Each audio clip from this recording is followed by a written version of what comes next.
രാഹുൽ മാങ്കൂട്ടം ശരിക്കും പറഞ്ഞാൽ കുറേ ദിവസങ്ങളെടുത്തിട്ട് പ്രിപ്പയർ ചെയ്ത ചോദ്യമായിട്ട് ഇന്നലെ നിങ്ങൾക്ക് മുന്നിൽ വന്ന ഒരാളാണ്.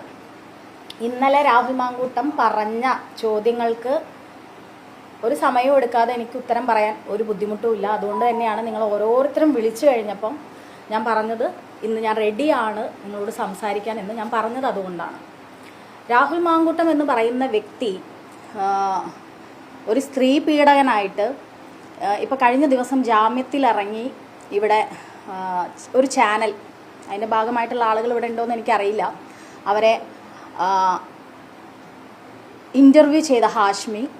ഇന്നലെ ആ ഇൻ്റർവ്യൂ പൂർണ്ണമായിട്ട് ഞാൻ കേട്ടത് എറണാകുളത്ത് നിന്ന് ഇങ്ങോട്ട് കോഴിക്കോടേക്ക് ഡ്രൈവ് ചെയ്ത് വരുന്നതിൻ്റെ ഇടയിലാണ് ഞാനത് കേട്ടത്. അപ്പോൾ അത് കേൾക്കുന്നതിൻ്റെ മുന്നേ തന്നെ നിങ്ങളിൽ കുറച്ച് ആളുകൾ എന്നെ വിളിച്ചിരുന്നു. അപ്പോൾ എനിക്ക് പൂർണ്ണമായിട്ട് അത് കേൾക്കണം എന്നുള്ളത് കൊണ്ട് തന്നെയാണ് ഞാനത് കേട്ട് കഴിഞ്ഞിട്ട് നിങ്ങൾക്ക് ഉത്തരം തരാമെന്ന് ഞാൻ പറഞ്ഞിട്ടുണ്ടായിരുന്നത്. അതിൽ പ്രധാനമായിട്ടുള്ളൊരു കാരണം എന്താണെന്ന് വെച്ചാൽ, ഈ വിഷയം രാഹുൽ മാങ്കൂട്ടം ഇതിനു മുമ്പ് തന്നെ പല വ്യക്തികളോടും സംസാരിച്ചിട്ടുണ്ട്. ഇപ്പം ഇന്ന് ചാനൽ ഇൻ്റർവ്യൂവിൽ പറഞ്ഞു വന്ന കാര്യം തന്നെ രാഹുൽ മാങ്കൂട്ടം അത് പല ആളുകളോടും പേഴ്സണലി സംസാരിച്ചത്, പാലക്കാട് രാഹുൽ മാങ്കൂട്ടം വിശ്വസ്തനെന്ന് കരുതി സംസാരിച്ച പല ആളുകളും എന്നോട് തന്നെ പറഞ്ഞിട്ടും അതിനുള്ള മറുപടി രാഹുൽ മാങ്കൂട്ടത്തിന് പേഴ്സണലായിട്ട് ഞാൻ മെസ്സേജ് അയച്ച് ഞാൻ കൊടുത്തിട്ടുമുണ്ട്.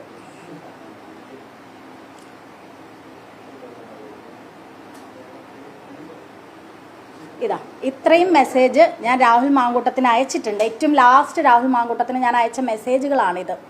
അതിന് രാഹുൽ മാങ്കൂട്ടം എനിക്ക് റിപ്ലൈ ഒന്നും തന്നിട്ടില്ല. എല്ലാ മെസ്സേജും സീനാക്കിയിട്ടുണ്ട് ബ്ലൂടിക്കിൽ.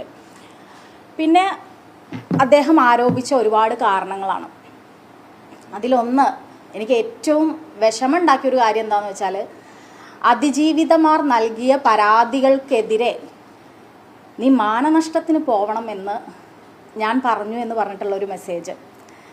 അത് ഒരു വ്യക്തി നമ്മളോട് പറയുകയാണ്, ഞാൻ തെറ്റൊന്നും ചെയ്തിട്ടില്ല, ഇവൻ കോഴിയാണെന്ന് എനിക്ക് പണ്ടേ അറിയാം.